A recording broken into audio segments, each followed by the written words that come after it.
ചിലപ്പോൾ ചെറുതാണെന്ന് കരുതി തള്ളി നീക്കപ്പെടുന്ന ചിലതാണ്. ഭയങ്കര മെമ്മറബിൾ ആയിട്ടുള്ളൊരു എക്സ്പീരിയൻസ് ആയിരുന്നു ഗഗനചാരി.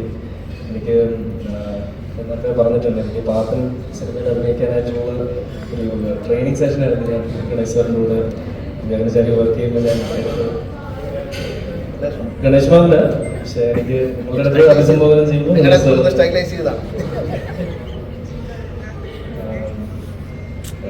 സെറ്റിലുള്ള കളിതമാശകളും കോവിഡിൻ്റെ ഒരു വളരെ എല്ലാവരും സ്ട്രെസ്ഡ് ആയിട്ടിരിക്കുന്ന ഒരു സമയത്തായിരുന്നു ഞങ്ങൾ ഷൂട്ട് ചെയ്തത്. അപ്പോൾ അതിൻ്റെ എല്ലാ ഒരു സ്ട്രെസ് ബസ്റ്റർ ആയിട്ടുള്ളൊരു വേദിയായിരുന്നു ഗഗനചാരിയുടെ ഷൂട്ടിംഗ് സെറ്റ് എന്ന് പറയുന്നത്. എന്തായാലും ഇപ്പോൾ അതിൻ്റെ ഫോട്ടോ നമുക്ക് മീറ്റ് ചെയ്യുന്നതിൽ ഭയങ്കര സന്തോഷം. നല്ല അഭിപ്രായങ്ങൾ വരുന്നു. തിയേറ്റേഴ്സിൽ സ്ക്രീൻസിൻ്റെ എണ്ണം കൂട്ടാനായിട്ട് അജിത് സാർ പ്ലാൻ ചെയ്യുന്നുണ്ട്. ഇൻ്റർനാഷണലി റിലീസ് കൊണ്ടുവരുന്നുണ്ട്. ഒരുപാട് സന്തോഷം. ചിലപ്പോൾ ചെറുതാണെന്ന് കരുതി തള്ളി നീക്കപ്പെടുന്ന ചിലതാണ് നല്ല പേരെടുത്ത് വലുതായി വരുമ്പോൾ ഉള്ളൊരു സന്തോഷം. അതിൻ്റെ ഭാഗമായിട്ട് ആവാൻ സാധിച്ചതിൽ ഒരുപാട് സന്തോഷം.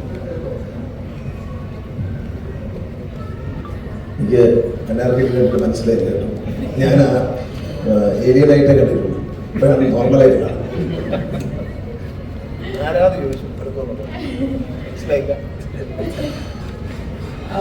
ഗഗനചാരി പറഞ്ഞ പോലെ ഷൂട്ട് ചെയ്യുന്ന സമയത്തൊക്കെ സിനിമയ്ക്കകത്ത് കാണുന്ന കളി തമാശയൊക്കെ ആ ഒരു ഷൂട്ട് ചെയ്യുന്ന സമയത്തും കുറേ ഉണ്ടായിരുന്നു. പിന്നെ ഒരു ലോക്ക്ഡൗൺ ഒക്കെ കഴിഞ്ഞ് നമുക്ക് തീരെ വർക്കൊന്നും ഇല്ലാതിരിക്കുന്ന സമയത്ത് ഭയങ്കര ആശ്വാസമായിരുന്നു ഗഗനചാരി. ചന്തുവായിട്ടാണെങ്കിലും സുജിത്തും സായൊക്കെ ആയിട്ടാണെങ്കിലും ഭയങ്കര ഒരു റാപ്പോ ആയിരുന്നു ഉണ്ടായിരുന്നത്. ഗണേഷ് സാറായിട്ടും ആണെങ്കിലും എനിക്കറിഞ്ഞ ഭയങ്കര കുറേ കഥയൊക്കെ പറയും എപ്പോഴെപ്പോഴും. അപ്പോൾ ഇങ്ങനെ പഴയ കഥകളൊക്കെ പറഞ്ഞ് നമ്മളെപ്പോഴും ഇങ്ങനെ രസിപ്പിക്കുന്ന ഒരാളായിരുന്നു. പിന്നെ എന്താ പറയുക, ഇത്രയും നല്ല ഒരു റെസ്പോൺസ് കിട്ടാൻ സാധിച്ചതിൽ വളരെയധികം സന്തോഷമുണ്ട്. ഇത്രയൊന്നും ഞാൻ തീരെ പ്രതീക്ഷിച്ചിട്ടുണ്ടായില്ല. എന്താ സിനിമ ഷൂട്ട് ചെയ്യുന്ന സമയത്താണെങ്കിലും ഇതിൻ്റെ ഒരു സ്വഭാവം എന്താണെന്ന് എനിക്ക് തീരെ മനസ്സിലായിട്ടുണ്ടായില്ല. പിന്നെ ആദ്യം ഇതിൻ്റെ ഒരു ഫൈനൽ പ്രൊഡക്റ്റ് കാണുമ്പോഴാണ് ഇത് ഭയങ്കര രസമുള്ളൊരു പടമാണല്ലോ എന്ന് മനസ്സിലായത്. എനിക്കൊന്ന് hats off to Arun Chandu. കാര്യം പുള്ളിയുടെ ഡെഡിക്കേഷനും ഹാർഡ് വർക്കും ഇത്രയും നാളത്തെ ഒരു കാത്തിരിപ്പുമാണ് ഗഗനചാരി എന്ന് എനിക്ക് തോന്നുന്നത്. Thank you. റെസ്പോൺസ് കണ്ടല്ലോ ഭയങ്കര ഹാപ്പിയാണ്. നമ്മളെ ഒരു ക്രൗഡ് എക്സിസ്റ്റ് ചെയ്യുന്നുണ്ട്, ഒരു കമ്മ്യൂണിറ്റി ഉണ്ട് ഇങ്ങനത്തെ സിനിമ എന്ന് പറയുന്നത്. കാരണം നമ്മൾ ഈ പുറത്തുള്ള മൂവീസൊക്കെ ഇവിടെ വരുന്ന സമയത്ത് ഞാൻ ഇന്നലെ എന്തോ ഒരു പോകുന്ന സമയത്ത് റെഡ് പൂളിൻ്റെ ഫാൻ ഷോയുടെ ഫ്ലെക്സ് വെച്ചിരിക്കുന്നുണ്ട്. അപ്പോൾ ആ രീതിയിൽ റെഡ് പൂളിൽ ഇവിടെ ഫാൻ ഷോയ്ക്ക് ഫ്ലെക്സ് വെക്കുകയാണെന്നുണ്ടെങ്കിൽ ആ ഒരു ക്രൗഡ് എക്സിസ്റ്റ് ചെയ്യുന്നതാണ് അർത്ഥം. സോ അങ്ങനത്തെ ഒരു ക്രൗഡിൻ്റെ കൂടെ നിന്ന് പടം കാണുന്ന ഒരു വലിയ കമ്മ്യൂണിറ്റി എക്സ്പീരിയൻസ് ആണ്. സോ ആ എക്സ്പീരിയൻസ് കണ്ട ഏറ്റവും വലിയ സന്തോഷമുണ്ട്. കേരളത്തിൽ ഇങ്ങനത്തെ ഔട്ട് ഓഫ് ദ വേൾഡ് ആയിട്ടുള്ള അല്ലെങ്കിൽ നമുക്ക് ഒരു ഗ്ലോബൽ ഓഡിയൻസുമായിട്ട് റെസൊണേറ്റ് ചെയ്യുന്ന ഒരു കണ്ടന്റ് ഇവിടെ വർക്കാവുന്നത് ഭയങ്കര ഹാപ്പിയാണ്. പിന്നെ ഇതൊരു കളക്റ്റീവ് എഫേർട്ടാണ്. ഞങ്ങളുടെ ടീമിൻ്റെ മൊത്തത്തിലൊരു ടെക്നിക്കൽ ടീമിൻ്റെയും ക്രിയേറ്റീവ് ടീമിൻ്റെ ഒരു എഫേർട്ടാണ്. അതുകൊണ്ട് എല്ലാവരുടെയും വിജയമായിട്ടാണ്, എല്ലാവരുടെയും കോൺട്രിബ്യൂഷൻ്റെ ഒരു സക്സസ് ആയിട്ടാണ് ഞങ്ങൾക്ക് കാണുന്നത്. അതേപോലെ പോസ്റ്റ് പ്രൊഡക്ഷനിൽ നമുക്ക് ഭയങ്കര ഒരു ഗൈഡൻസ് ഒന്നാണ് കൃഷ്ണനേട്ടനും ഔപചാരിക പേരിലല്ല, എന്നാലും ഇവിടെ വെച്ചിട്ട് നന്ദി പറയുന്നത്. എനിക്ക് ആദ്യം ഈ സ്ക്രിപ്റ്റ് ആദ്യം കേൾക്കുമ്പോൾ നമ്മൾ ഒരുപാട് കാലത്തിന് ശേഷം കണ്ടിട്ടുള്ള പെർഫോമർ ഗണേഷ് കുമാറിന്, അതായത് ഈ പറഞ്ഞ പോലെ ഹ്യൂമറും ഇമോഷൻസും എല്ലാം കൊണ്ട് ഭയങ്കര നമ്മളെ രസിപ്പിക്കുന്ന ഒരാൾ. ആ പെർഫോമർ ആസ്പെക്ട് എപ്പോഴെങ്കിലും ഈ സിനിമ കേട്ടപ്പോൾ തോന്നിയിട്ടുണ്ട്? സ്ക്രിപ്റ്റ് കേട്ടപ്പോൾ സിനിമയുടെ കഥ കേട്ടപ്പോൾ എനിക്ക് ഭയങ്കര ഇഷ്ടപ്പെട്ടു. സാറിനോട് പറഞ്ഞ സാറ് ഈ വേഷമാണ് ചെയ്യുന്നത്. വിക്ടറിനെ പറ്റി പറഞ്ഞപ്പോൾ എനിക്ക് ഇഷ്ടപ്പെട്ടു. ഞാൻ ചെയ്യണമെന്ന് ആഗ്രഹം തോന്നി, പക്ഷേ ആരോട് പറയാൻ. അപ്പോൾ അങ്ങനെയാണ് ഈ അജിത്ത് വിനായക വരുന്നത്. അദ്ദേഹത്തോട് നമ്മൾ പറയും. അതിനുശേഷം എൻ്റെ ഈ സ്ക്രിപ്റ്റ് എഴുതിയിരിക്കുന്നത് ശേഖരൻ എൻ്റെ കൂടിയാണ്. ചന്തും എൻ്റെ സഹോദരിയുടെ മോനാണ് ശിവസായി. അവനെ ഈ മാമൻ പോയ വഴിക്ക് സിനിമയിൽ പോകണമെന്ന് ആഗ്രഹിച്ചാണ്. പക്ഷെ ഞാനൊക്കെ സിനിമ വന്ന കാലത്ത് എൻ്റെ അച്ഛടി വരുമായിരുന്നു, അടുത്ത് പറയും അമ്മയച്ഛൻ. അമ്മയ്ക്ക് ഇഷ്ടമായിരുന്നു. ശിവനൊക്കെ അച്ഛനും അമ്മയ്ക്കും ഒക്കെ പിള്ളേരെ ഇപ്പോഴത്തെ ജനറേഷൻ മാറി എന്നുള്ളതാണ്. അവരെയൊക്കെ പ്രോത്സാഹിപ്പിക്കുന്നു. ഞാനൊക്കെ സിനിമയിലേക്കുമ്പോൾ കളിയാക്കുമായിരുന്നു, സിനിമയിൽ പോയി അങ്ങനെ നമ്മൾ യുദ്ധത്തിന് പോയി മരിച്ചതുപോലെയായിരുന്നു. പക്ഷേ ഇപ്പോൾ കാലം മാറി. നല്ല കുട്ടികൾ വരുന്നവർക്ക് നല്ല ഐഡിയസ്. ഒരു ഡോക്ടർ തന്നെ ഒരു സീനിൻ്റെ അഭിനയിച്ചിട്ടുണ്ട്. പക്ഷെ നമ്മൾ മനസ്സിൽ തട്ടും. ആ വരുന്ന കുറച്ച് കഥാപാത്രങ്ങളേ ഉള്ളൂ, ഒരു റോളുണ്ട് എല്ലാവരും. അതാണ് ആ സ്ക്രിപ്റ്റിൻ്റെ ഒരു പ്രത്യേകത. പിന്നെ സ്ക്രിപ്റ്റിനെ പറ്റി വലിയ തമാശയുണ്ട്. ഇത് അവസാനം സെക്കൻഡ് ഷെഡ്യൂൾ വന്നു. കൊറോണ എല്ലാം കഴിഞ്ഞ് ഷൂട്ട് ചെയ്ത് തുടങ്ങിയപ്പോൾ ഇവർ ഞാൻ നോക്കിയിരിക്കുമ്പോൾ, ഞാനും അജുവും കൂടെ, ഈ അജു ഞാനോട് നോക്കിയിരിക്കുമ്പോൾ ഇവർ രണ്ടുകൂടെ മരത്തിൻ്റെ മുകളിലോട്ട് പോയി. ഈ ചന്തുവും ഈ ശിവസായും ഇവരങ്ങോട്ട് പോകുമ്പോൾ ഞാൻ പറയുന്നില്ല, അവന്മാർ കഥ ഉണ്ടാക്കാൻ പോകാമെന്ന് പറയും. കുറച്ച് കഴിയുമ്പം ഇവനൊരു പ്രിൻ്റർ എടുത്ത് പുറത്ത് വരികയും ശിവസായി. ഉടനെ ചന്തു അത് ദൂരേക്ക് അറിയാത്തവരെ നിൽക്കും. പിന്നെ അതിനകത്ത് കമ്പ്യൂട്ടറിൽ കഴിച്ച് ഒരു സീൻ ഇറങ്ങിയവരാണ്. ഈ പ്രിൻ്റ് ചെയ്ത് വരുന്ന ചൂട് സ്ക്രിപ്റ്റാണ്. അവസാനം ഞാൻ പറഞ്ഞു, ഇനി നിങ്ങളെ ഈ കാർ, അത് വെച്ചിരിക്കുന്ന കാറും പ്രിൻ്ററും ലാപ്ടോപ്പും എടുത്ത് തോട്ടിക്കളയും. അങ്ങനെ നിർത്തിയത് ഇവർ ഓരോ ദിവസവും രാത്രി ഇരുന്നവർക്ക് ഓരോ ഐഡിയ തോന്നും. പിറ്റേ ദിവസം രാവിലെ ഷൂട്ട് ചെയ്യും. ഇങ്ങനെ ഷൂട്ട് ചെയ്ത് പോവുകയാണ്. കഥ ഇങ്ങനെ വിശാലമായി പോയത്. പിന്നെ ഗോകുലിനെ പറ്റി പറയുകയാണെങ്കിൽ ആദ്യം വന്ന് ഭയങ്കര ബഹുമാനങ്ങൾ എൻ്റെ അടുത്ത് എപ്പോഴും ബഹുമാനമുണ്ടാവും. അത് കഴിഞ്ഞ് ബഹുമാനത്തല്ല, സ്നേഹം. ഞാൻ മുന്നേറ്റ് സ്ഥിരമായിട്ട് ഞാനും അജുവും കൂടെ 2 ദിവസം ഒന്നും ചെയ്യുന്നത് അനാർക്കലി പറഞ്ഞു. നിങ്ങളിങ്ങനെ പറഞ്ഞ് കളിയാണ്. പക്ഷെ അനാർക്കലിയായിട്ടുള്ള സീനൊക്കെ എടുക്കുമ്പോൾ എന്നെ ഒഴിവാക്കിയിട്ട് പിന്നെ നമ്മളെ മോനല്ലേ, അവനെ തന്നെ പറയാൻ പറ്റും. അവൻ്റെ അടുത്ത് കുറച്ച് ഞാൻ കുറേ ദിവസം കഴിഞ്ഞപ്പോൾ എന്ന് പറഞ്ഞു, ഗണേഷ് മാമൻ ഉള്ളതുകൊണ്ടാണ് എനിക്ക് ഇത്ര ഫ്രീ ആയിട്ട് അഭിനയിക്കുന്നത്. കാരണം ഞാൻ എന്നെ കാണുന്നതിലൂടെ ആദ്യം അഭിനയിക്കാൻ വരുമ്പോൾ അവൻ്റെ അച്ഛനോട് അഭിനയിക്കുന്നതിൽ പേടിയായിരുന്നു. അവനെ വല്ല പെരട്ടുമില്ലെന്ന്. പക്ഷേ അത് നോക്കിയപ്പോൾ അവന് നല്ല ഹ്യൂമർ ചെയ്യാനുള്ള കഴിവുണ്ട്. ഞാൻ പറയും, മുമ്പ് എന്നോട് ചോദിച്ച ചോദ്യമുണ്ട്, ഇത് നല്ലൊരു പെർഫോമിങ് ക്യാരക്ടർ ആര് തന്നു? മണിച്ചിത്ര താഴെ കിട്ടി. എനിക്ക് നല്ല അഭിനയിക്കാൻ പറ്റും. നേരിൽ കിട്ടി, നന്നായി അഭിനയിക്കാൻ പറ്റി. ദൃശ്യത്തിൽ കിട്ടി, നന്നായിട്ട് അഭിനയിക്കാൻ പറ്റി. അപ്പം നമുക്കൊരു അവസരം തരാത്തതുകൊണ്ടാണ് നമ്മളിന്ന് ഒരു ആളുകളുടെ മനസ്സിൽ പ്രീ ഫിക്സ്ഡ് ആയിട്ടുള്ള ചില സിനിമയിലുള്ളതാണ്. മറ്റ് സാധാരണക്കാർക്കല്ല. അവർക്കൊരു ഇന്നതുപോലെയൊക്കെ ആണ്, ഇന്ന ആളൊക്കെ മതി എന്നൊരു ധാരണ. ചന്തു എന്നെ കണ്ടപ്പോൾ ഇഷ്ടം തോന്നി. കാരണം എൻ്റെ ഇരകൾ തൊട്ട് ചന്തു ഇങ്ങനെ പറയും, ഇരകളിങ്ങനെ പ്രകാശം കണ്ടിട്ട് ഇരകൾ എന്ന സിനിമയെ കുറിച്ച് ജോർജ് സാറിനെ പറ്റിയിട്ടൊക്കെ ഭയങ്കര ആരാധന. എന്നോട് ചന്തു പറയാറ്, ജോർജ് സാറിനെ ഒന്ന് കൊണ്ടുപോയി കാണിച്ചത്. സാർ എറണാകുളത്ത് വരുമ്പോൾ പറഞ്ഞാൽ ഞാനോട് ജോർജ് സാറിനെ കാണാൻ പോകുമ്പോൾ എന്നെ കൊണ്ടുപോകുന്നു. അത്ര ആരാധനയുണ്ടായിരുന്നു ഈ ജോർജ് സാറിനെ കാണാൻ. അങ്ങനെ ഒരു ചെറുപ്പക്കാരുടെ അതൊരു മനസ്സിൽ അത് ഒരുപാട് നല്ല സിനിമകളെ കുറിച്ചുള്ള ചർച്ചകളുണ്ട്. മാത്രമല്ല സ്വന്തം ക്ഷമയോടെ നിന്ന് ചെയ്യും. അതാണ് എനിക്ക് ഭയങ്കര ഇഷ്ടപ്പെട്ടത്. അത് നല്ലൊരു അവസരം. കഥ പറയുമ്പോൾ തന്നെ നല്ലൊരു അവസരം കിട്ടിയെന്നുള്ളതാണ്. വേറൊരു സസ്പെൻസ് കൂടി, അതിപ്പോൾ പറയണോ പിന്നെ പറയണം, കുറച്ച് കഴിയുമ്പോൾ എൻഡിൽ പറയാം. ഇപ്പൊ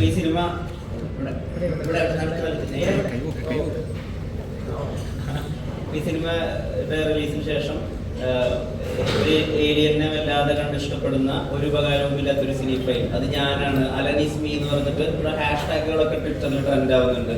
അലനോട് വല്ലാത്തൊരു ഇഷ്ടമുണ്ട് ആളുകൾക്ക്. ഇപ്പോൾ ചില ആക്ടേഴ്സിന് ചില സിനിമകൾ കഴിയുമ്പോൾ തന്നെ വരുന്നൊരു ഇഷ്ടമുണ്ടല്ലോ. ഇപ്പോൾ എന്നോട് ഡയറക്ടർ സംസാരിക്കുമ്പോൾ പറഞ്ഞത് ഈ നമ്മുടെ കുഞ്ഞിരാമായണത്തിലൊക്കെ ധ്യാൻ ശ്രീനിവാസന് ലഭിച്ചൊരു ഇഷ്ടമുണ്ട്, അല്ലെങ്കിൽ ആനവാത്മചരിത്രത്തില് അച്ഛന് കിട്ടിയൊരു ഇഷ്ടമുണ്ട്, ഒരു ജനപ്രീതിയുണ്ട്. അപ്പൊ ആ വിധത്തിലൊരു ഇഷ്ടവും അതൊക്കെ പ്രാപ്തമാക്കാൻ വേണ്ടിയിട്ട് നിങ്ങളുടെ ഉള്ളിലെ കുറേ കൂടി ഫ്രീ ആയിട്ടുള്ള ഒരു ഹ്യൂമർ ചെയ്യുന്ന ആക്ടറിനെ കൂടി എക്സ്പ്ലോർ ചെയ്യാൻ പറ്റി. ആ വിധത്തിലൊരു റിസപ്ഷൻ ജനങ്ങളിൽ നിന്ന് കിട്ടുന്ന പോലെയാണോ ഈ 2 ദിവസം മനസ്സിലാക്കുന്നത്? തീർച്ചയായിട്ടും. എനിക്കിത് ചെയ്യുന്നതിന് മുമ്പ് എനിക്കിങ്ങനെ ചെയ്യാൻ സാധിക്കുമെന്ന് പോലും എനിക്കറിയില്ലല്ലോ. അപ്പോൾ അവസരം തരുമ്പോഴാണല്ലോ നമ്മൾ എക്സ്പ്ലോർ ചെയ്യുന്നത്. അല്ലാതെ ഞാനിപ്പോൾ ഒരു വളരെ സീനിയർ ആയിട്ടുള്ളൊരു ആക്ടറോ അല്ലെങ്കിൽ ഹൺഡ്രഡ്സ് ഓഫ് മൂവീസിൽ അഭിനയിക്കാനായിട്ട് ആ ഒരു ഭാഗ്യം ലഭിച്ചൊരു ആക്ടറോ അല്ല. അപ്പോൾ നമ്മൾ ഓരോ സിനിമ ചെയ്തു വരും. ഇത് ലഭിച്ച സന്തോഷം. നമുക്ക് ചെയ്തു വെച്ചിരിക്കുന്ന ഒരു എത്ര വർക്ക് ചെയ്തിട്ടുണ്ടോ അതിനകത്തു നിന്നാണ് ഓരോ സ്റ്റേജിൽ നമ്മൾ പഠിച്ച് ബെറ്ററായി വരിക.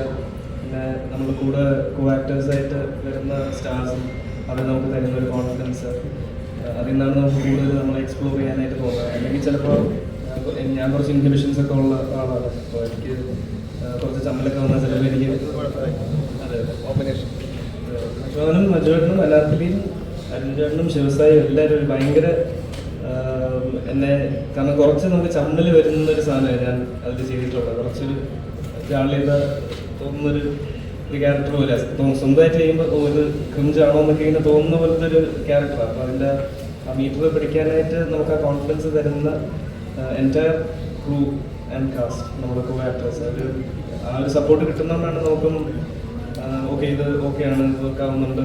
അവരുടെ റെസ്പോൺസ് നമുക്കിവിടെ ലൈവായിട്ട് കിട്ടുമ്പോൾ എന്നിട്ട് എനിക്ക് പിന്നെ കുറച്ചുകൂടെ സംശയം. ഞാൻ വീണ്ടും ചോദിക്കും, ശരിക്കും നിങ്ങൾ ചിരിച്ചതുള്ളതാണോ അത് എന്നെ ഒരു സമാധാനപ്പെടുത്താനായിട്ട് നിങ്ങൾ ചിരിച്ച് തന്നതാണോ എന്ന് ഞാൻ ചോദിക്കും. അപ്പോൾ അല്ലാതെ എനിക്ക് ക്ലാരിഫിക്കേഷൻ തരും അരുൺ ചേട്ടനായാലും. അതിനകത്ത് നിയന്ത്രിക്കുകയും ചെയ്യും. കറക്റ്റായിട്ട് ജഡ്ജ് ചെയ്യും. അതെ. അപ്പോൾ അങ്ങനെ എനിക്ക് ആ ചെയ്തു വെച്ച ആ ക്യാരക്ടറിന് ഇത്രയും നല്ല സ്വീകാര്യത ലഭിക്കുന്നതും സിനിമ അതുപോലെ തന്നെ സക്സസ് ആകുന്നതും അതാണ് മെയിനായിട്ട്. അതിൽ കൂടുതൽ ഞാൻ അധികം ശ്രദ്ധിക്കാറില്ല. നേരെ ഈ സിനിമയുടെ അകത്ത് ക്ലൈമാക്സിനോട് അടുപ്പിച്ച് ഒരു പെട്രോൾ വാഹനത്തിൽ ഗണേഷ് കുമാർ കയറി പോവുകയാണ്. അതിന് വല്ലാത്ത ഒരു റെലവൻസ് ഉണ്ട് ഈ കാലഘട്ടത്തിൽ. കാരണം ഗതാഗത വകുപ്പ് കൈയാളുന്ന ഒരാള് ഇലക്ട്രോണിക് വാഹനങ്ങളുള്ള ഒരു സമയത്ത് പെട്രോൾ വണ്ടി എടുത്തൊരു ഹീറോയിക് ആയിട്ടുള്ള ഒരു കാര്യം ചെയ്യാൻ പോവുകയാണ്. അതിന് വല്ലാത്തൊരു പ്രസക്തിയുണ്ട്. അതൊരു സിനിമാറ്റിക്കലിയും അതൊരു മൊമെന്റ് ആണ്. അപ്പൊ ആ സീനിലൊരു മേക്കിംഗ് അല്ലെങ്കിൽ അതിന് ഇപ്പോഴത്തെ പ്രസക്തി അതിനെ പറ്റിയൊക്കെ ഒന്ന് പറയാം. ഇതൊരു ഇന്ന് അടുത്തൊരു തലമുറയ്ക്ക് അറിയാത്തൊരു സാധനമാണ് ഈ വിക്ടർ സൂക്ഷിച്ചു വെക്കുന്നത്. ഈ പെട്രോൾ വണ്ടി എന്ന് പറയുന്നത് അതിങ്ങനെ ഒതുക്കി വെച്ചിരിക്കുക, ആരും കാണാതെ മൂടിയിട്ടിരിക്കുക. പെട്ടെന്ന് അവർ കാര്യം വിളിച്ചവരെ കൊണ്ട് പോവുകയാണ്. പോയിട്ട് അവരെ ഏരിയനെ രക്ഷപ്പെടുത്താൻ വേണ്ടിയിട്ട് നമ്മൾ പോകുമ്പോൾ പെട്ടെന്ന് ആ ഷീറ്റ് ഇങ്ങനെ മാറ്റുമ്പോഴാണ് ഈ പെട്രോൾ കാർ. ഇവരാരും പെട്രോൾ വണ്ടി കണ്ടിട്ടില്ല. ആ ഒരു ജനറേഷനെ പഴയ ഒരു സാധനം നമ്മളെ നൊസ്റ്റാൾജിക് ആയിട്ട് സൂക്ഷിക്കുന്ന ചില സാധനങ്ങളുണ്ട്. നമ്മുടെ പഴയ ടേപ്പ് റെക്കോർഡർ, പഴയ റെക്കോർഡ് പ്ലെയറൊക്കെ സൂക്ഷിക്കുന്നുണ്ട്. റെക്കോർഡ് അതുപോലെ ആ ഡിസ്കൊക്കെ സൂക്ഷിക്കുന്ന പോലെ അതിൻ്റെ ഈ ഗ്രാമഫോൺ സൂക്ഷിച്ച് വയ്ക്കുക. അങ്ങനെയൊക്കെയുള്ളൊരു സാധനമായിട്ട് വളരെ വാല്യൂബിളായിട്ട് ആരും കാണാതെ സൂക്ഷിച്ച് വെച്ചിരിക്കുക. പെട്രോൾ വണ്ടി വെളിയിൽ കണ്ടാൽ കുഴപ്പം. പിന്നെ ഈ ബാറ്ററി വണ്ടി പോയാൽ എവിടെ പോയാലും അറിയുമെന്ന് വിക്ടർ പറയേണ്ട ഒരു സ്ഥലം. അതാണ് അതിൻ്റെ ഒരു രസമായിട്ട് തോന്നിയത്. അതിനകത്ത് വേറെ കാര്യങ്ങൾ അതൊരു പിന്നീട് വന്ന സീനാണ് കഥ പറയുന്നത്. എനിക്ക് തോന്നുന്നു ഒരു ഫ്യൂച്ചറിൻ്റെ അല്ലെങ്കിൽ നമ്മുടെ ഇപ്പോഴത്തെ കറണ്ട് ജനറേഷൻ്റെ ഒരു റെപ്രസെൻറ്റേഷൻ ഉള്ള രീതിയിലാണ് സാറിനെ അതിനുള്ള ഒരു കുറച്ച് പ്രായമുള്ള ആളായിട്ട് കാണിച്ചിരുന്നത്. അപ്പോൾ ഇന്നത്തെ കാലത്ത് അതിൻ്റെ ഒരു മെക്കാനിക്സ് കീപ്പ് ചെയ്യാനായിട്ട് അല്ലെങ്കിൽ ഒരു പെട്രോൾ ഹെഡ് എന്ന് പറഞ്ഞിട്ട് ഒരു ബാറ്ററി യുഗത്തിൽ ഒരു ഇന്ത്യൻ കമ്മീഷൻ എഞ്ചിൻ യൂസ് ചെയ്യുന്ന ഒരു വണ്ടി ഓടിക്കുന്ന ഒരാളായിട്ട് കാണിക്കാൻ മറ്റൊരു പെട്രോൾ ഹെഡ് ഇല്ല നമ്മുടെ ഈ പോപ്പുലർ കൺസെപ്റ്റ്. അവിടെ ഗണേശ് സാറാണ്. സാറിന് വണ്ടിയുടെ കമ്പം ഗ്യാഡ്ജറ്റിനൊക്കെ നമുക്കെല്ലാം അറിയാവുന്നതാണ്. ഞാൻ അതിൻ്റെ ഒരു ഇരയാണ്.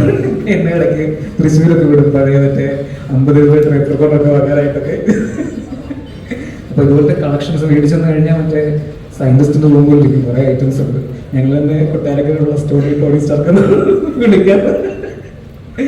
സാറിനെ ആ ഒരു വിസ്കിഡായിട്ട് അടുത്ത് കാണാൻ പറ്റുന്ന വളരെ ഫോർച്ചുനേറ്റ് ആയിട്ടുള്ള വ്യക്തി കൂടിയാണ് ഞാൻ. അപ്പം നമ്മൾ ഈ കരുതുന്ന ഈ പൊളിറ്റിക്കൽ മെയിൻ ഫ്രെയിമിനൊക്കെ അപ്പുറത്തേക്ക് ഒരു വളരെ ടെക്നോളജിയിലൊക്കെ വളരെ എനിക്കറിയില്ല. എൻ്റെ ഇപ്പം മെറ്റാനസ് ഇപ്പം ഗണേശ് സാറിനെ വിളിക്കുമ്പോൾ ഞാൻ കൃഷ്ണദേവനെ കൊണ്ട് പോയപ്പം സാറ് ആവാസ യുഗത്തിനെ പറ്റിയിട്ട് കൃഷ്ണദേവനോട് ഇങ്ങനെ ഭയങ്കര വാചകമായിട്ട് സംസാരിക്കുകയാണെങ്കിലും കൃഷ്ണദേവൻ മറ്റേ ഇപ്പോൾ ആദ്യമായിട്ട് കാണുന്ന ഒരു സാധനമാണ് ഞാൻ കൃഷ്ണദേവനോട് പറയുകയായിരുന്നു. ബിക്കോസ് കുറച്ചെടുക്കുമ്പോഴേ ആ ഒരു സൈഡിലത്തെ സാറിൻ്റെ നേർഡ്നെസ് അല്ലെങ്കിൽ ആ ഒരു ബിസ്ക്കറ്റ് പരിപാടി മനസ്സിലാവുള്ളൂ എന്ന് തോന്നുന്നു.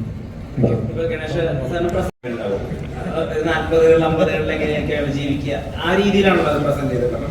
ഇതിലാണെങ്കിൽ അങ്ങനെ കുറെ റെഫറൻസുകളുണ്ട്. നമ്മുടെ സിനിമയിൽ തന്നെ പറയുന്ന നമ്മൾ വലിയ എക്സ്പെക്ടേഷനോട് പോയി എന്നാൽ വലിയ രീതിയിൽ പൂപ്പുകയും ചെയ്ത സിനിമകളുടെ റെഫറൻസുകളുണ്ട്. നാസയ്ക്ക് വേണ്ടി ഡെവലപ്പ് ചെയ്ത സോഫ്റ്റ്വെയർ അതിനകത്ത് വരുന്നുണ്ട്. അപ്പൊ അങ്ങനെ കുറെ കാര്യങ്ങളുണ്ട്. ഇതൊക്കെ അദ്ദേഹത്തിനോട് കമ്മ്യൂണിക്കേറ്റ് ചെയ്തത് അല്ലെങ്കിൽ അദ്ദേഹം അതിനോട് റിയാക്ട് ചെയ്തത് അദ്ദേഹത്തിന് ഇതൊക്കെ മനസ്സിലായിരുന്നോ? ആ ഒരു കാര്യം ഒന്ന് പറയാം. നമ്മളിത് ആദ്യം പറയുന്ന സമയത്ത് തന്നെ നമുക്ക് കിട്ടിയിരുന്ന ഫസ്റ്റ് അക്രിഡേഷൻ നമുക്ക് ISI മാർക്ക് കിട്ടുമെന്ന് പറഞ്ഞ പോലെ ഗണേശ് മനസ്സിലാകുന്ന ആദ്യത്തെ ISI മാർക്ക് കൊടുക്കുന്നുണ്ടായിരുന്നു. അത് കിട്ടിക്കഴിഞ്ഞ സമയത്ത് തന്നെയാണ് നമുക്ക് ചെയ്യാനുള്ള സാധനം കിട്ടി. പിന്നെ ഇങ്ങനത്തെ കാര്യങ്ങൾ നമ്മുടെയൊക്കെ മനസ്സിലൊരു പ്രീ ജഡ്ജ്മെന്റ് ഉണ്ടാവുമല്ലോ. ഇത്ര ആൾ ഒരു പോയിന്റ് കഴിഞ്ഞിട്ടുള്ള ഇത്ര വയസ്സ് കഴിഞ്ഞിട്ടുള്ള ആളോട് ഇങ്ങനത്തെ കാര്യങ്ങൾ പറഞ്ഞാൽ മനസ്സിലാവില്ല. അല്ലെങ്കിൽ നമ്മൾ സോക്കോൾഡ് വസന്തങ്ങൾക്ക് റെഡിറ്റിലൊക്കെ ആവശ്യമില്ലാത്ത ആൾക്കാരുടെയൊക്കെ കമന്റിയും കണ്ടു ഓരോ എന്നിട്ട് പറഞ്ഞിട്ട് വസന്തങ്ങൾക്ക് മനസ്സിലാവില്ല എന്ന് പോകുന്നതൊക്കെ നമ്മളെ വസന്തമായിട്ട് നമ്മൾ സെൽഫ് റെപ്രസെന്റ് ചെയ്യുന്നത് തന്നെയാണ് അതിൻ്റെ ഏറ്റവും വലിയൊരു ഫിൽട്രേഷൻ തോന്നുന്നു. നമുക്ക് നല്ല കണ്ടന്റ് കാണാൻ താല്പര്യമുണ്ടെന്നുണ്ടെങ്കിൽ വസന്തമൊന്നും അങ്ങനെയൊന്നും ടേം ചെയ്യേണ്ട ആവശ്യമില്ലെന്നും എനിക്ക് തോന്നുന്നു. അപ്പം ഒരു വസന്തം അല്ലാത്തതിൻ്റെ ഏറ്റവും വലിയ തെളിവാണ് നമ്മൾ ഈ പറയുന്ന കാര്യങ്ങൾ പെർസീവ് ചെയ്യുക എന്നുള്ളത്. So that's it. അതാണ് എൻ്റെ ഒരു ആൻസർ എന്ന് തോന്നുന്നു. ഈ ഒരു പ്രസ് മീറ്റിൽ ഒരു പ്രത്യേകത സാധാരണ സിനിമകൾ റിലീസ് ചെയ്യുന്നതിന് എല്ലാവരും തള്ളുന്നതല്ല. ഇത് ഭയങ്കരമായിരിക്കും, ഗംഭീരമായിരുന്നു. പക്ഷേ ഇത് കൊള്ളാം എന്ന് ധാരാളം റിവ്യൂ വരികയും കണ്ടിറങ്ങുന്നവർ വളരെ സന്തോഷത്തോടെ അതിനെ നന്നായിരിക്കുന്നു എന്ന് പറയുകയും ചെയ്യുന്ന സമയത്ത് നടക്കുന്ന ആദ്യത്തെ ഒരു ഇൻ്റർവ്യൂ ഒരു പക്ഷേ സത്യമല്ല. അങ്ങനെ ഒരു പ്രസ് മീറ്റ് നടക്കുന്ന ഹൃദയം തള്ളുന്നില്ല. ഞാൻ ചില സിനിമയൊക്കെ തള്ളു കേട്ടിട്ട് കാണാൻ പോയിട്ടുണ്ട്. വളരെ ദുഃഖിതനായിട്ടുണ്ട് അവസാനം. ഞാൻ ചില സിനിമ കാണാൻ തോന്നി തള്ളു കേൾക്കുമ്പോൾ ഞാനൊരു നടനായിരുന്നു, എന്നെയും ഇതിനകത്തൊന്ന് വിളിച്ചിരുന്നത് എന്ത് നന്നായിരുന്നു. പക്ഷെ പിന്നെ സിനിമ കണ്ടിട്ട് എനിക്ക് തോന്നി വിളിക്കാത്ത നന്നായിരുന്നു എന്നെനിക്ക് തോന്നാറുണ്ട്. തുറന്നു പറയാം. അതിനൊരു നമ്മളെന്താ ഒരു ഡിഫറൻസ് ഇല്ല. നമ്മൾ അന്ന് വരെ അറിയാത്ത ഈ സിനിമയിൽ ഒരു കാര്യമുണ്ട്. നമ്മൾ അന്ന് വരെ ലോകം അന്ന് വരെ അറിയാത്തൊരു സാധനമുണ്ട്. ലോക്ക്ഡൗൺ ചെയ്താൽ അതിനെ ബേസ് ചെയ്തൊരു മലയാള സിനിമയും അല്ലെ? ലോക്ക്ഡൗൺ ചെയ്താത്തിരിക്കുക എന്നുള്ളത് ആ ലോക്ക്ഡൗണിൻ്റെ മറ്റൊരു മുഖമാണ്. കൊറോണ വന്ന് ലോക്ക്ഡൗൺ ചെയ്തതുപോലെ മറ്റൊരു കാര്യത്താൽ ലോക്ക്ഡൗൺ ചെയ്യുന്നത് മനുഷ്യൻ്റെ ഒരവസ്ഥ തന്നെയാണ്. നമ്മളെ കഴിഞ്ഞ ഒരു 2 വർഷത്തോളം നമ്മൾ ലോക്ക്ഡൗൺ ചെയ്തിരുന്ന 1.5 വർഷത്തെ അനുഭവമാണ് ഈ കഥയിൽ വരുന്നത്. ശരിക്കും അല്ലേ? ലോക്ക്ഡൗൺ കഴിഞ്ഞാണ് എൻ്റെ കഥ പറയാൻ വളരെ കുറച്ച് മുമ്പേ പറയുന്നത്. ഈ കഥ പറഞ്ഞതിന് ശേഷമാണ് ലോക്ക്ഡൗൺ വരുന്നത്. അല്ലേ? നമ്മൾ എൻ്റെ ഓഫീസിൽ വന്ന് ഞാനിങ്ങനെ മേശയ്ക്ക് അപ്പുറം കൂടെ വയ്ക്കും. ഒരു കലാകാരൻ കാലത്തിന് മുമ്പേ പോകുന്നുള്ളതാണ്. ഈ കഥ പറയുമ്പോൾ ലോക്ക്ഡൗൺ ഒന്നും ഇട്ടില്ല. ഒരു പ്രശ്നം കൊണ്ട് ലോകത്ത് പുറത്തിറങ്ങാൻ പറ്റാത്ത അവസ്ഥ. പക്ഷെ അത് കഴിഞ്ഞാണ് കോവിഡ് വരുന്നത്, പുറത്തിറങ്ങാൻ പറ്റാത്ത അവസ്ഥയുണ്ടായിരുന്നു. ശരിക്കും ആ കഥ കേട്ട് കുറച്ച് ദിവസം കഴിഞ്ഞപ്പോൾ പ്രൊഡ്യൂസറെ കിട്ടി. അത് നല്ലൊരു കാര്യമാണ്. അജിത്ത് അതിനൊക്കെ വളരെ താല്പര്യത്തോടെ നിൽക്കുകയും നല്ലൊരു പ്രൊഡ്യൂസർ എന്ന നിലയിൽ പ്രവർത്തിക്കുകയും ചെയ്തിട്ടുണ്ട്. ഞാൻ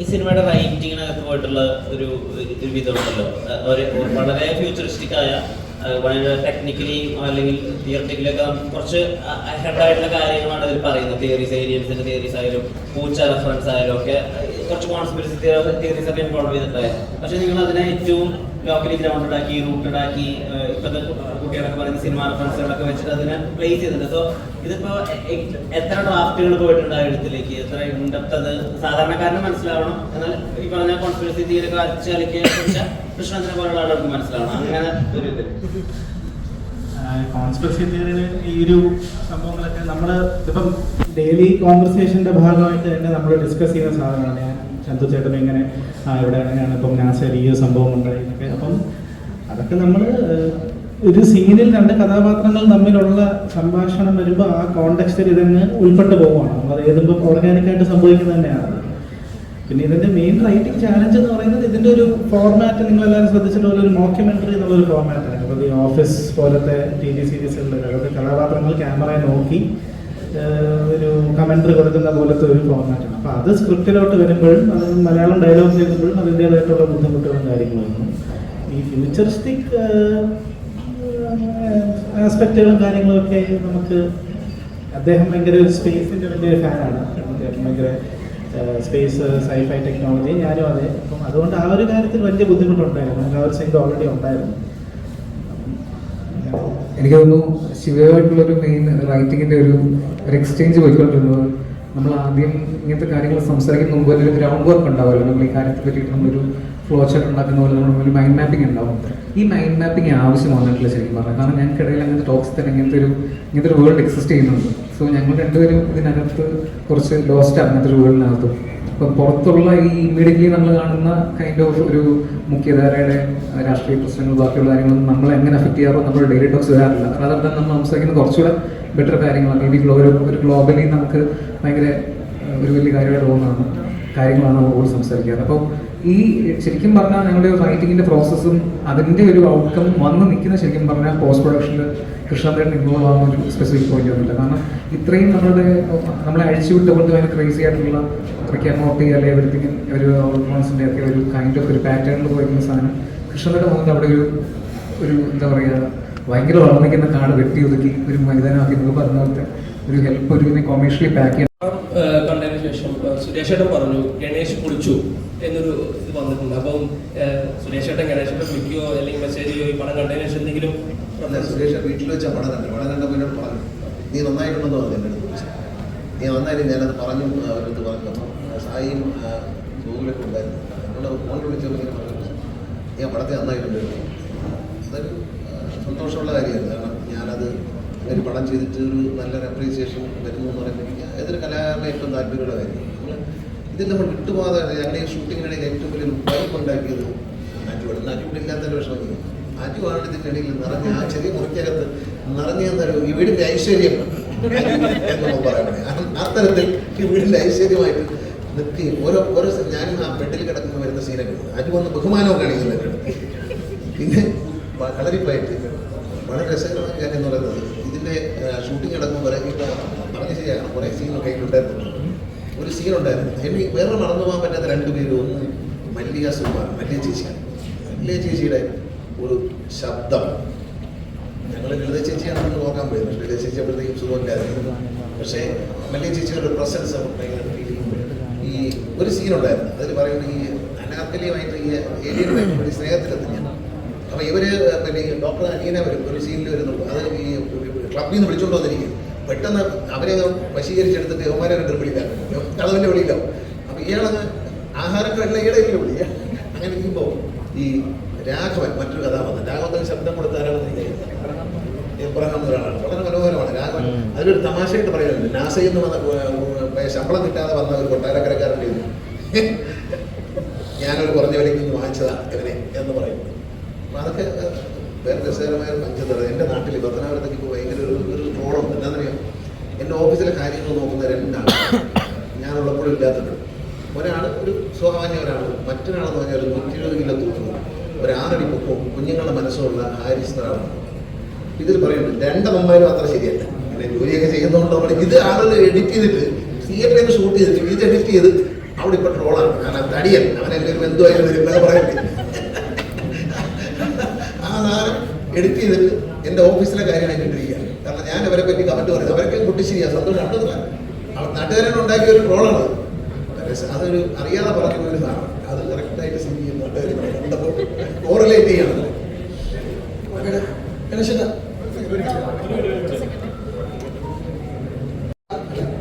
ഈ ഗണേശാന്റെ വലിയൊരു ബ്രേക്ക് തന്നെയാണ്. അപ്പൊ പുതിയ മേക്കേഴ്സിനെ ഗണേശനെ അപ്രോച്ച് ചെയ്യാനും പുതിയ വേഷങ്ങൾ തരാനുണ്ട്. അപ്പൊ അതിന് വേണ്ടി ഗണേശൻ എത്രത്തോളം ഓപ്പൺ ആയിരിക്കും എന്നുള്ള, കാരണം ഭയങ്കര തിരക്കുള്ള ആളാണ് ഇപ്പുറത്തെ സൈഡിൽ. ഞാൻ മുമ്പും മിനിസ്റ്റർ ആയിരിക്കും ഒരു സിനിമയിൽ അഭിനയിച്ചു. നല്ല സിനിമയാണ്. ഒരു തല കാണിച്ചിട്ട് കഥ പറയുമ്പോൾ ആ കഥ ഞാൻ നല്ല ക്യാരക്ടർ എന്താണ് ഒരു കഥ ഞാൻ എൻ്റെ കൂട്ടുകാരോട് പറയും. ആ കഥയിൽ ആ കഥാപാത്രത്തെ എടുത്തു പറഞ്ഞാൽ മാത്രമേ നമ്മൾ ആ സിനിമയിലുള്ള പ്രസൻസ്, അതൊക്കെ വെറുതെ സൈഡ് റോളെന്ന് വിചാരിച്ചാൽ നമ്മളെ പറ്റി പ്രസൻസ് ഉണ്ടാണ്. ഒരു കഥ, ഞാനൊരു കഥ ഇങ്ങനെ പോകുന്നു പറഞ്ഞു, ഒരു സിനിമ കണ്ടിട്ട് കഥ പോകുന്നു പറഞ്ഞു. അപ്പം ഞാൻ പറയും അതിനെ കേൾക്കുന്ന എല്ലാ കഥാപാത്രവും ഇമ്പോർട്ടൻ്റ് ആണ്, അല്ലാത്തതൊന്നും ഇമ്പോർട്ടൻ്റ്. ഒരു രസകരമായ സസ്പെൻസ് ഞാൻ പറഞ്ഞാൽ അവിടെ പറഞ്ഞേക്കാം. നമ്മൾ ഒരുപാടൊക്കെ വിളിക്കുന്നുണ്ട്. ഈ അടുത്തൊരു സാധനമുണ്ട്, ഈ സിനിമ നന്നായി ഓടിയാൽ നേരിട്ട് ഷൂട്ടിംഗ് കിടക്കുമ്പോൾ ചന്തു എന്നെ കാണാം. അപ്പോൾ എന്നോട് ഒരു കഥ പറഞ്ഞ സാധനം അങ്ങനെ മാറി. അതായത് ഈ സയൻസ് പൊളിറ്റിക്സും കൂടെ ചേർത്തുള്ള AI ടെക്നോളജി, എന്ത് ടെക്നോളജി ഞാൻ പറയുന്നത്, ഡീപ് ഫേക്ക് ടെക്നോളജിയിൽ ഉള്ള ഒരു പൊളിറ്റിക്കൽ സ്റ്റോറി, വളരെ രസകരമായ കഥ എന്ന് പറഞ്ഞു. അത് ഞാൻ ഈ അജിത് വിനായകരുടെ പറഞ്ഞ് കേട്ടൊരു കഥയുണ്ട്. പടം ഓടുകയാണെങ്കിൽ തീർച്ചയായിട്ടും നിങ്ങൾ ആ കഥ കേട്ടു. പടം ഓടണം. ഈ സിനിമ നല്ലതാകുമ്പോൾ ആ സംവിധായകൻ തന്നെ ഒരു മറ്റ് ഇത് ലേറ്റസ്റ്റ് ആയിട്ടുള്ള ടെക്നോളജിയുമായി ബന്ധപ്പെട്ടൊരു കഥ പറഞ്ഞു വെച്ചിട്ടുണ്ട്. നല്ലൊരു സ്റ്റോറിയായിട്ട് അത് ഒരു കേരളത്തിലെ ഇന്ത്യയിലെ പൊളിറ്റിക്സ് ഈ ഡീപ് ഫേക്ക് ടെക്നോളജി ഉപയോഗിച്ചുള്ള ഒരു ടെക്നിക്കൽ സിനിമയാണ്. ഗണേശേട്ടാ, ഇപ്പോൾ അച്ഛൻ ഗോകുലിന്റെ അച്ഛൻ, ഹലോ ഗോകുലിന്റെ അച്ഛനായ ശ്രീ സുരേഷ് ഗോപിയുടെ സിനിമാ ജീവിതത്തിന് പ്രധാനപ്പെട്ട ഒരുപാട് സിനിമകളിൽ സാറിന്റെ സാന്നിധ്യം ഉണ്ടായിട്ടുണ്ട്. ഇപ്പോഴും അദ്ദേഹത്തിന്റെ കരിയർ ബെസ്റ്റ് ആയിട്ടുള്ള സിനിമയിലും ഗണേശ് സാർ തന്നെയാണ് അതിൽ ഏറ്റവും പ്രധാനപ്പെട്ട ഒരു സ്ഥലത്ത് നിൽക്കുന്നത്. അതിന് വലിയൊരു നിയോഗത്തിന്റെ ഒരു അവസാനമായിട്ട്, അല്ലെങ്കിൽ ഒരു എന്താ പറയാ, വൃത്താകൃതിയിൽ വിധി പൂർണ്ണമാവുന്നു എന്നൊക്കെ പറയുന്ന പോലെ ഒരു ഫീലിംഗ് ഉണ്ടോ? അല്ല, ഗോകുൽ എനിക്ക് ഭയങ്കര ഇഷ്ടമാണ്. കുഞ്ഞ് അവനൊരു ഇപ്പോഴും അവൻ്റെ ശരീരം വളർന്നിട്ടുണ്ട്, കുഞ്ഞുങ്ങളെ മനസ്സിലായിട്ട് പാവമാണ്.